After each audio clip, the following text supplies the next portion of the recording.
तो दोस्तों, test series number 11 में आपका स्वागत है। यहाँ पे आज मैं क्वेश्चंस पढ़ूंगा और आंसर आपको खुद ब खुद बताना होगा, फिर वह हमसे वेरीफाई करना होगा। आंसर को मैं आज बहुत ज़्यादा डिस्कस नहीं करूंगा, और जब आपका टेस्ट खत्म हो जाएगा तो आप नीचे में ऐसे ज़रूर से करिएगा 45/50, 35/50। और जो साइंस के 25 क्वेश्चंस करेंगे उसमें आप ऐसे कीजिएगा 21/25, 22 ये दोनों क्वेश्चंस लगातार इसमें आएंगे।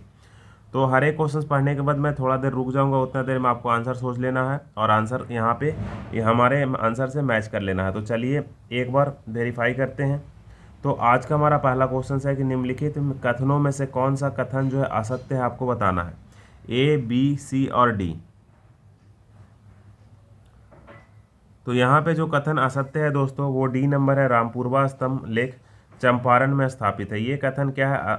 ये है जो है असत्य है। लाहौरिया स्तंभ से ये रिलेटेड है क्वेश्चन, आंसर इसका, तो ये गलत हो गया। तो आंसर हम ज़्यादा डिस्कस नहीं करेंगे, आज आपको आंसर बस बताना है सारे का। नेक्स्ट वन है निम्नलिखित में कौन सुमेलित है, आपको बताना है। बहावी आंदोलन, सन्यासी विद्रोह, संथाल विद्रोह और नील आंदोलन, कौन कौन यहाँ पे सुमेलित है? तो यहाँ पे बहावी आंदोलन सुमेलित है दोस्तों। और एक कौन सा आंदोलन सुमेलित है? तो यहाँ पे सन्यासी विद्रोह भी सुमेलित है। तो यहाँ पे कौन सा सही होगा? एक और दो। एक और दो किस में दे रहा है? सी नंबर में दे रहा है। तो सी नंबर क्या होगा दोस्तों? सही होगा दोस्तों। फर्दर आगे अगर हम बात करें तो कह रहा है कि 1932 में पूना पैक्ट के बाद हरिजन सेवक संघ की स्थापना हुई। बिल्कुल सही है। इसके अध्यक्ष किसे बनाया गया था? अब यहाँ पे ये नहीं पूछ रहा है स्थापना किसने करी, ये पूछ रहा है कि अध्यक्ष किसने बनाया था। तो चलिए हम बता देते हैं कि अगर आप महात्मा गांधी लगाइएगा तो पहले गलत हो जाएगा। यहाँ पे संस्थापक की बात नहीं कर रहा है, यहाँ पे बात कर रहा है अध्यक्ष की बात। तो अध्यक्ष कौन थे? तो घनश्याम दास बिरला। अध्यक्ष कौन थे दोस्तों? घनश्याम दास बिरला, आपको याद है। नेक्स्ट वन क्वेश्चन फोर्थ की बात कर रहा है कि इलाहाबाद की संधि कब और किसके मध्य हुई थी। तो आपको चार ऑप्शन में आंसर बताना है कि कौन सा हुआ, कब हुआ था और किसके बीच हुआ था। तो ऑप्शन बहुत ही आसान है, कोई भी लगातार ऑप्शन अगर दे देता तो आपको कन्फ्यूजन हो जाता। तो इसका सही आंसर है बी नंबर। 1765 ईस्वी में रॉबर्ट क्लाइव एवं शाह आलम द्वितीय के बीच हुई थी दोस्तों। नेक्स्ट वन है, कह रहा है एलोरा के गुहा मंदिर किससे संबंधित है? हिंदू धर्म से, बौद्ध धर्म से, जैन धर्म से? आंसर आप बताइए दोस्तों। तो आपको पता होगा कि लाहौरा का जो गुहा मंदिर है वो तीनों से संबंधित है। हिंदू धर्म से भी है, बौद्ध धर्म से भी है और जैन धर्म से भी संबंधित है। नेक्स्ट में है दोस्तों, कह रहा है कि जहांगीर के दरबार में पशुओं का सबसे बड़ा चित्रकार रहता था, उसका नाम क्या था? तो आंसर आपको बताना है। आंसर है मंसूर। इसी तरह से आप एक एक करके क्वेश्चंस करते चलिए, फिर आपको ज़्यादा एग्जाम में दिक्कत नहीं होगा, क्योंकि क्वेश्चन आप जो भी आएगा पहले से करके गए हुए रहेंगे। कह रहा है कृषकों की सहायता के लिए किस मध्यकालीन भारतीय शासक ने पट्टा एवं कबूलियत की व्यवस्था प्रारंभ की थी? आपको बताना है पट्टा एवं कबूलियत की व्यवस्था किसने प्रारंभ करी थी। आपके ऑप्शन है, तीन ही ऑप्शंस में आप बताइए, मोहम्मद बिन तुगलक, अकबर और शेर शाह। तो ये जो है पट्टा व्यवस्था की स्थापना किसने करी थी? शेर शाह ने करी थी दोस्तों। किसने करी थी? शेर शाह ने करी थी, आपको याद रखना है। नेक्स्ट है कबीर शिष्य थे। कबीर किसके शिष्य थे, आपको बताना है। तो रामानंद के शिष्य थे। कबीर किसके शिष्य थे दोस्तों? रामानंद के शिष्य। 9वां नंबर बहुत ही अच्छा क्वेश्चन है, करेंट अफेयर्स का है कि बिहार का प्रथम रामसर क्षेत्र कहाँ स्थित है, आपको बताना है। आंसर है बेगूसराय।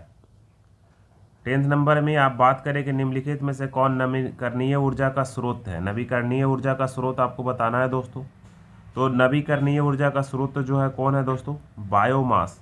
ठीक है, बायोमास यहाँ पे आंसर होगा। फर्दर है यूएनईपी का मुख्यालय कहाँ अवस्थित है? यूएनईपी का मुख्यालय आपको बताना है दोस्तों।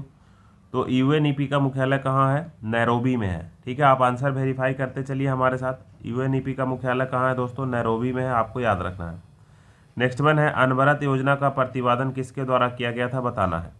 ठीक है, अनवरत योजना का प्रतिपादन किसके द्वारा किया गया था? आंसर आप सोच चुके होंगे, गुन्नार मिल्डर द्वारा किया गया था। किसके द्वारा किया गया था? गुन्नार मिल्डर के द्वारा किया गया था। 13 की अगर हम बात करें तो कह रहा है देश में कृषि एवं ग्रामीण विकास हेतु वित्त उपलब्ध कराने वाली सर्वोच्च संस्था कौन सी है? ठीक है, तो आपको बताना है सर्वोच्च संस्था कौन है दोस्तों? नाबार्ड है। सर्वोच्च संस्था कौन है? नाबार्ड। फर्दर आगे अगर हम बात करें 14 नंबर, तो कह रहा है बजट घाटा का क्या अर्थ है? चार ऑप्शन हम आपको दिखा रहे हैं। तो बजट घाटा का क्या अर्थ है, आपको बताना है। तो इसका आंसर डी नंबर होगा। कुल प्राप्तियों एवं कुल खर्चों में जो अंतर है वो उसी को क्या बोलते हैं, बजट घाटा बोलते हैं। 15 नंबर कि विक्टोरिया जो है निम्नलिखित में से किस देश की राजधानी है। 4 ऑप्शन हम आपको दिखा रहे हैं, उसमें आपको बताना है कि विक्टोरिया जो है किस देश की राजधानी है। तो आंसर कौन सा है दोस्तों, हांगकांग। हांगकांग की राजधानी क्या है, हांगकांग की राजधानी विक्टोरिया है। ठीक है। फर्दर आगे की क्वेश्चन में अगर हम बात करें 16, तो गीतांजलि का अंग्रेजी संस्करण प्रकाशित कब हुआ था, आपको बताना है दोस्तों। तो गीतांजलि का अंग्रेजी संस्करण 1912 ईस्वी में प्रकाशित हुआ था, आपको याद रखना है। 17 में अगर हम बात करें, कह रहा है निम्नलिखित में से कौन सा तत्व जलीय चक्र का भाग नहीं है, आपको बताना है। तो कौन सा जलीय चक्र का भाग नहीं है दोस्तों, तो जल योजन। जल योजन जो है जलीय चक्र का भाग नहीं है। 18 में कह रहा है निम्नलिखित में से कौन ग्रीन हाउस गैस नहीं है।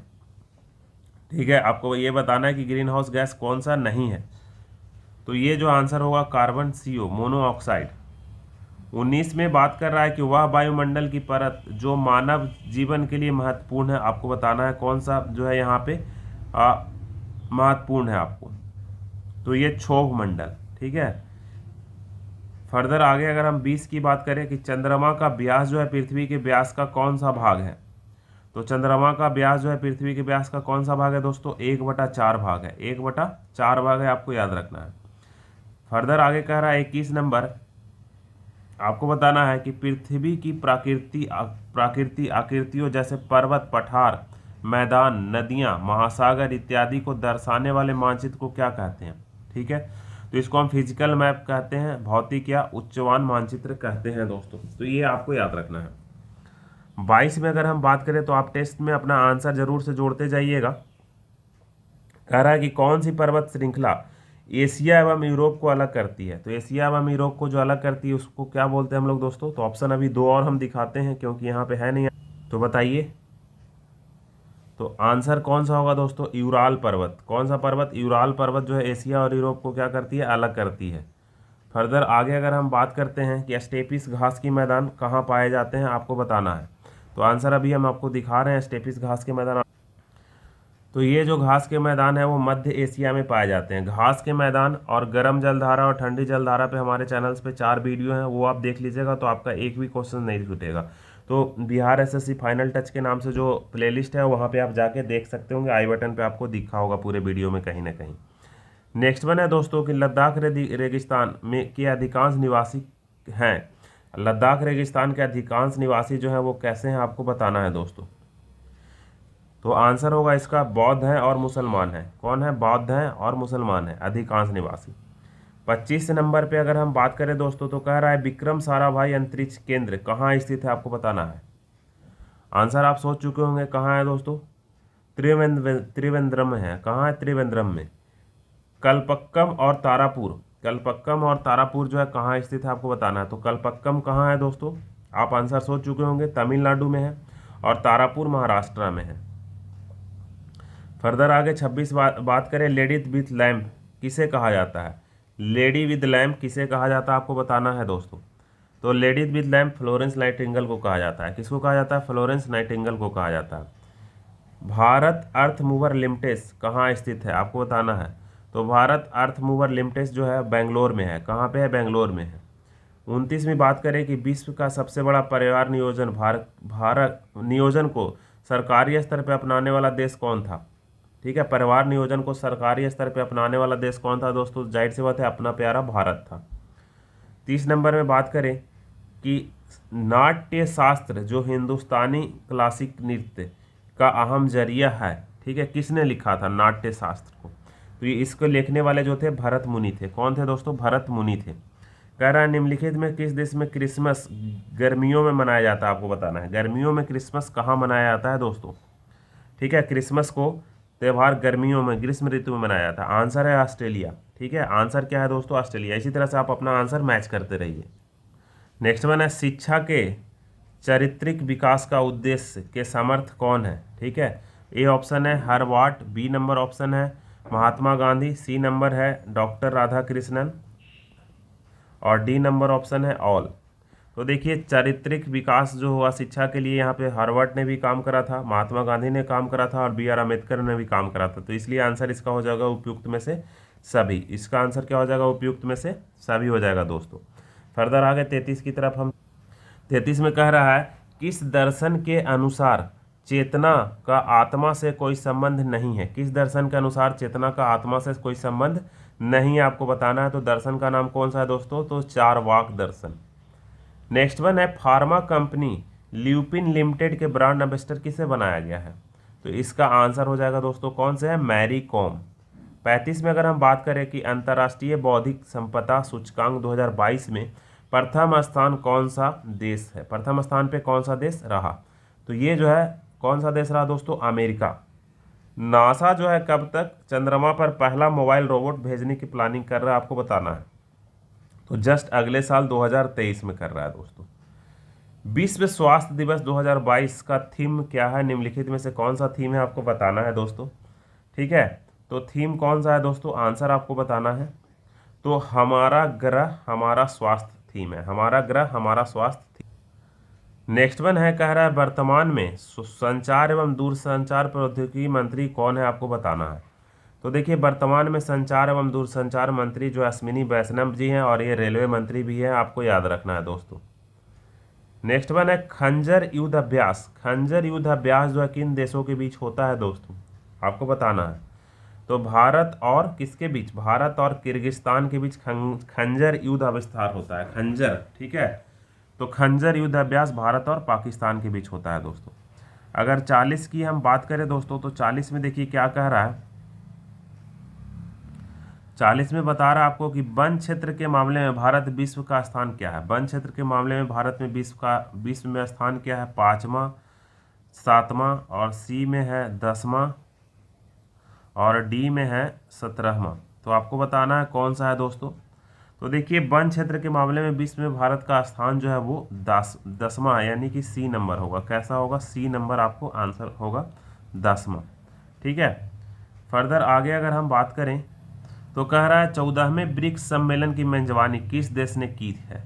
तो 14वां ब्रिक्स सम्मेलन कहाँ हुआ था दोस्तों? आपको पता है चाइना में हुआ था। कहाँ हुआ था? चाइना में।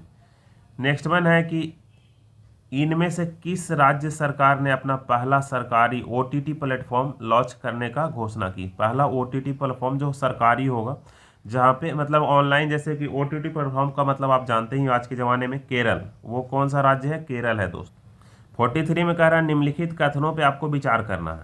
पहला कथन है अनुच्छेद 301 संपत्ति का अधिकार से संबंधित है। दूसरा कथन है संपत्ति का अधिकार एक अधिकार है किंतु यह मूल अधिकार नहीं है। तीसरा है भारत के संविधान के अनुच्छेद 300 के अंतर्गत इसे स्थापित किया गया यानी कि रखा गया है। तो कौन कौन सही है? तो आपको पता है कि ये 2 नंबर सही है दोस्तों, और 3 नंबर भी इसका सही है। तो दोनों में आंसर क्या होगा? 2 और 3 होगा, क्योंकि इसको 300 के क में रखा है, ना कि 300 में रखा।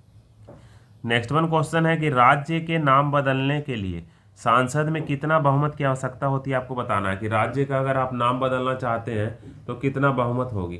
तो देखिए इसका आंसर कौन सा होगा दोस्तों? तो उपस्थित और मत देने वाले के बहुमत के द्वारा। ठीक है, वहां पे उपस्थिति कितने और मत देने वाले क्या, उनमें बहुमत आनी चाहिए।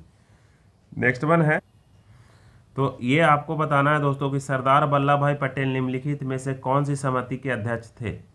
आपको बताना है। ठीक है, तो यहाँ पे पहला है, दूसरा, तीसरा आप पढ़िए। तीसरा नंबर हम लिख देते हैं, तीसरा के बाद 3 ही ऑप्शन है।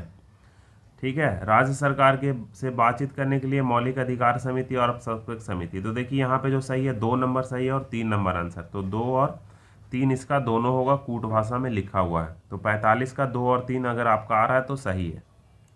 46 में आपको दोस्तों बताना है कि भारत में नागरिकता के नियम के संबंध में निम्नलिखित में से कौन सा कथन सही है, आपको बताना है। तो 4 कथन आप पढ़िए और उसमें से बताइए कौन सा सही है। तो जो सही है दोस्तों वो ये है कि सांसद भारत में नागरिकता को नियंत्रित करती है। तो भारतीय सांसद ही भारत में नागरिकता को क्या करती है? नियंत्रित करती है, किसको नागरिकता देना है, नहीं देना। 47 नंबर में कह रहा है कि भारत में एक राज्य का मुख्यमंत्री राष्ट्रपति के चुनाव में मतदान योग्य नहीं है यदि वह, ठीक है, वह क्या, वह एक खुद उम्मीदवार है, वह राज्य विधायिका के निचले सदन में अपने बहुमत को अभी तक साबित नहीं कर पाया है, वह राज्य विधायिका के ऊपरी सदन का सदस्य है, वह एक कार्यवाहक मुख्यमंत्री है। बताइए। ये बड़ा अच्छा क्वेश्चन है। कब नहीं होगा आप सोचिए, समझिए और बताइए। तो देखिए इसका आंसर कौन सा होगा दोस्तों, डी नंबर होगा। ठीक है, वह एक कार्यवाहक मुख्यमंत्री है। जब वह कार्यवाहक मुख्यमंत्री रहेगा तो वो वोट क्या कर पाएगा, नहीं दे पाएगा। ठीक है, आपको याद रखना है कि जब वह, नहीं नहीं सॉरी सॉरी, कार्यवाहक मुख्यमंत्री रहेगा तब नहीं, ये वाला सी नंबर ऑप्शन। ठीक है, क्योंकि विधान परिषद के जो लोग होते हैं वो वोटिंग में भाग नहीं लेते हैं, तो वह राज्य के विधायिका के ऊपरी सदन का सदस्य जब रहेगा तो वो वोटिंग में भाग नहीं ले पाएगा। 48 में देखिए क्या कह रहा है दोस्तों, कह रहा है निम्नलिखित में से कौन से मौलिक अधिकार भारत के किसी वस्तु को, किसी व्यक्ति को दिया जाता है, सॉरी, निम्नलिखित में कौन सा मौलिक अधिकार जो है आपको बताना है, भारत के किसी भी व्यक्ति को दिया जाता है, हर एक व्यक्ति को दिया जाता है ये। ठीक है, तो देखिए ये जो मौलिक अधिकार का नाम है वो कौन सा है, तो अनुच्छेद नंबर बताइए। आंसर इसका होगा कौन सा दोस्तों, 17 नंबर जो मौलिक अधिकार है जो है किसी भी व्यक्ति को दिया जा सकता है। ठीक है, फर्दर आगे अगर हम बात करें कि राज्यों के नाम बदलने के लिए सांसद की कितनी बहुमत की आवश्यकता होती है, तो ये क्वेश्चन शायद अभी हम कर चुके हैं। उपस्थित और मत देने वाले बहुमत के द्वारा, जितने उपस्थित है और मत देने वाला बहुमत के द्वारा। ये क्वेश्चन रिपीट हो गया है। तो आज का 50 नंबर क्वेश्चन है कि निम्नलिखित में से कौन सी एक विशेषता भारतीय संविधान में अमेरिकी संविधान के समान है, यानी कि अमेरिका से लिया गया, आपको बताना है। तो ये दो जो यहाँ पे कौन सा है वैसा बताइए। तो स्वतंत्र न्यायपालिका, न्यायपालिका जो है कहाँ से लिया गया है दोस्तों, अमेरिका से लिया गया है। तो आप नीचे कमेंट सेक्शन में अभी अभी ही बता दीजिएगा कि 50 में आपके कितने क्वेश्चन सही हुए हैं। और इसके बाद हम लोग अब साइंस के क्वेश्चन करते हैं। किस चीज़ के क्वेश्चन करते हैं दोस्तों, साइंस के क्वेश्चन करते हैं। तो चलिए अब हम 75 पे सीधा नंबर चलते हैं। 76 नंबर पे 76 से साइंस का क्वेश्चन है। देखिए 76 नंबर क्वेश्चन कह रहा है कि विषम परिस्थितियों में, आपको बताना है, विषम परिस्थितियों में अमीबा जो होता है वो क्या कर लेता है, अपने पादप संकुचन कर लेता है और अपने परिक्षेत्र में एक त्रिस्तरीय कठोर आवरण स्रावित करता है, जिसे क्या कहते हैं। तो जो स्रावित करता है त्रिस्तरीय कठोर आवरण, उसको हम लोग क्या कहते हैं दोस्तों, तो उसको कहा जाता है सिस्ट। उसको क्या कहा जाता है, सिस्ट कहा जाता है दोस्तों। नेक्स्ट वन क्वेश्चन है, कह रहा है निम्नलिखित में से कौन स्त्री केसर का भाग नहीं है दोस्तों। तो 4 ऑप्शन आपके सामने आ गए हैं, कौन सा आंसर है इसका, पुष्टपासन थैलमस जो है स्त्री केसर का भाग नहीं है। फर्दर आगे बात हम करें कि स्त्रियों में अंडाशय के ठीक पास डिम्बवाहिनी का हिस्सा कीप के आकार का होता है, जिसे क्या कहते हैं, तो जिसके हम लोग कीपक कहते हैं। फर्दर आगे अगर हम 79 में बात करें कि निम्नलिखित में से कौन भ्रूण को ऑक्सीजन तथा पोषण की आपूर्ति करता है, कार्बन डाइऑक्साइड तथा भ्रूण द्वारा उत्पन्न उत्सर्जित अपशिष्ट पदार्थों को बाहर निकलने का कार्य करता है, तो इसको हम लोग क्या बोलते हैं, प्लेसेंटा। उसको क्या बोलते हैं दोस्तों, प्लेसेंटा। आपको आंसर याद रखना है। 80 में अगर हम बात करें कि डीएनए की संरचना द्विकुंडली द्वारा होती है, आपको पता है। नमूने किस प्रकार प्रस्तुत किया जाता है, मतलब किसने तो इसको मतलब उसको किसने ऐसा बताया था कि वो हेलिकल ड्यूअल हेलिकल स्ट्रक्चर का होता है, तो वाटसन एवं क्री। किसका आंसर याद रखना है, वाटसन एवं क्री। नेक्स्ट वन कह रहा है कि मानव होमोसेपियंस का उद्गम स्थल किस महादेश को माना जाता है, तो आपको बताना है किस महादेश को माना जाता है। वो जो है दोस्तों अफ्रीका। इसका आंसर आपको याद रखना है। निम्नलिखित में से किसकी पुष्टि के लिए विडाल परीक्षण किया जाता है, आपको बताना है। विडाल टेस्ट किस बीमारी के लिए किया जाता है, आपको बताना है। तो विडाल टेस्ट जो किया जाता है दोस्तों वो टाइफाइड में किया जाता है। किस में किया जाता है दोस्तों, टाइफाइड में किया जाता है। 83 में जो है दोस्तों कह रहा है कि विषाणु का कौन सा समूह समान जुकाम कॉमन कोल्ड फैलाता है, तो आंसर है दोस्तों राइनो वायरस। क्या है आंसर दोस्तों, राइनो वायरस। नेक्स्ट वन कह रहा है कि जब प्रकाश सरल रेखा में चलने के बजाय अपारदर्शी वस्तु से किनारे पर मुड़ जाती है, यानी कि किनारे से मुड़ जाती है, तो इस प्रवृत्ति को क्या कहते हैं, प्रकाश का। तो ये जो प्रकाश की मुड़ने की क्रिया है उसको क्या बोलते हैं, तो प्रकाश का हम विवर्तन बोलते हैं दोस्तों। क्या बोलते हैं, प्रकाश का विवर्तन। फर्दर आगे आपको बता रहा है कि आपको क्वेश्चंस का आंसर बताना है। देखिए क्वेश्चंस हम सबसे पहले आपको दिखा रहे हैं। 85 नंबर कह रहा है निम्नलिखित में से कौन पदार्थ के कण के अभिलक्षण गुण नहीं है, तो 4 ऑप्शन में आपको आंसर बताना है। तो सी नंबर इसका आंसर है, पदार्थ के कणों में स्थितिज ऊर्जा होती है। ठीक है, 4 ऑप्शन आप पढ़िए फिर आंसर को आप वेरीफाई कीजिए दोस्तों। 86 की अगर हम बात करें तो कार्य करने की क्षमता को क्या कहते हैं दोस्तों? आंसर आप बताइए। आंसर होगा ऊर्जा।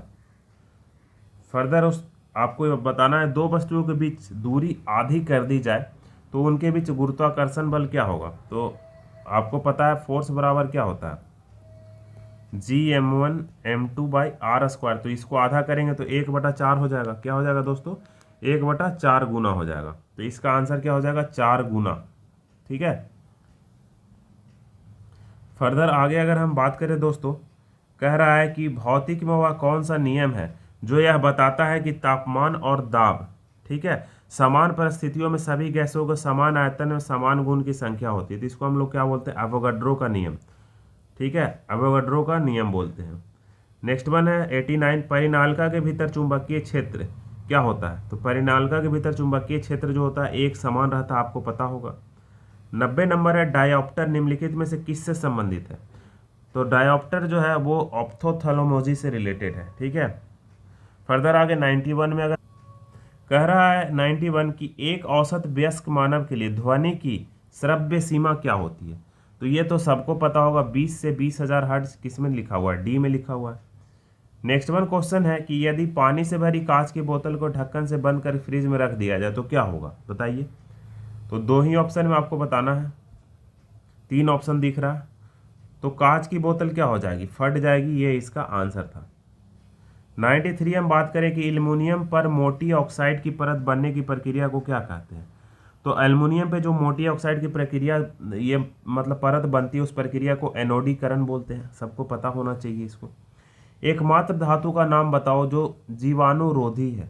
तो जीवाणुरोधी धातु एक ही है, उसका नाम है कॉपर। क्या है दोस्तों? कॉपर। खाद्य पदार्थों के बासी होने के कारण कौन सी गैस उससे निकलती है? तो खाद्य पदार्थ जब बासी हो जाते हैं तो उससे ऑक्सीजन गैस निकलती है दोस्तों। फर्दर आगे है निम्नलिखित में से कौन निलंबन के गुणधर्म नहीं है? तो एक ऑप्शन आप पढ़िए, 4 ऑप्शन हम आपके लिए छोड़ दे रहे हैं। A number option, B number, C number, D number. तो आंसर क्या होगा दोस्तों? तो ये जो है निलंबन का गुणधर्म नहीं है, समांगी मिश्रण का। ठीक है। फर्दर आगे 97 की अगर हम बात करें तो क्वेश्चंस पहले आप देखिए। कह रहा है निम्नलिखित में से कौन रासायनिक अभिक्रिया पुष्टि नहीं करता है? तो तापमान में परिवर्तन, गैस में, ठीक है, गैस का उत्सर्जन। तो तापमान में परिवर्तन हो रहा है तो रासायनिक अभिक्रिया हुई होगी। गैस का उत्सर्जन हुआ है तब भी रासायनिक अभिक्रिया हुई। अवस्था में परिवर्तन हुई होगी तब भी हुई होगी। और ऊंचाई में परिवर्तन से हम ये नहीं बता सकते हैं कि रासायनिक अभिक्रिया हुई है या नहीं हुई है। आज का 98 नंबर क्वेश्चन है कि किसी परमाणु के नाभिक का आइसोटोप वह नाभिक है जिसमें, यानी कि आपको बताना है कि आइसोटोप्स किसको कहते हैं। सीधा सीधा क्वेश्चन है। तो आंसर है इसका कि प्रोटॉनों की संख्या वही होती है परंतु न्यूट्रॉनों की संख्या भिन्न होती है, उसको हम लोग आइसोटोप्स बोलते हैं। आज का 99 नंबर क्वेश्चन आंसर आपको बताना है दोस्तों, और लास्ट में जरूर से लिखना है कि 25 में आपका कितना सही हुआ। कह रहा है मच्छर भगाने वाली दवाओं की सक्रिय रसायन क्या होती है? तो मच्छर भगाने वाली दवाएं जो होती है उसमें एथिन, ठीक है, एलेथिन का प्रयोग किया जाता है। ये आपको याद रखना है। फर्दर आगे हाइड्रोकार्बन से संबंधित क्वेश्चन है। हाइड्रोकार्बन के अनुभारों के बढ़ते क्रम में ये आपको निम्नलिखित में से कौन सा सही क्रम में लिखा हुआ है? तो सबसे ज़्यादा आपको सीधा ऐसे याद रखना है ना, एक कार्बन को मीथ बोलते हैं, 2 को ईथ, 3 को प्रोप और ब्यूट। तो सबसे बढ़ते क्रम में तो सबसे कम मीथेन ही होगा। सबसे कम क्या होगा? भार जो होगा मीथेन का होगा। उसके बाद मीथ के बाद ईथ, तो मतलब एथेन, फिर प्रोपेन, फिर ब्यूटेन। तो अब आपको दोस्तों ये जरूर से बताना है कि आपका 25 में कितना नंबर आया, उधर 50 में कितना नंबर आया। नीचे कमेंट सेक्शन में कमेंट लिखिएगा, और चैनल पे नए हैं तो सब्सक्राइब भी कर लीजिएगा ताकि इसी तरह का इन्फॉर्मेटिव वीडियो आपको मिलते रहे। तब तक के लिए धन्यवाद।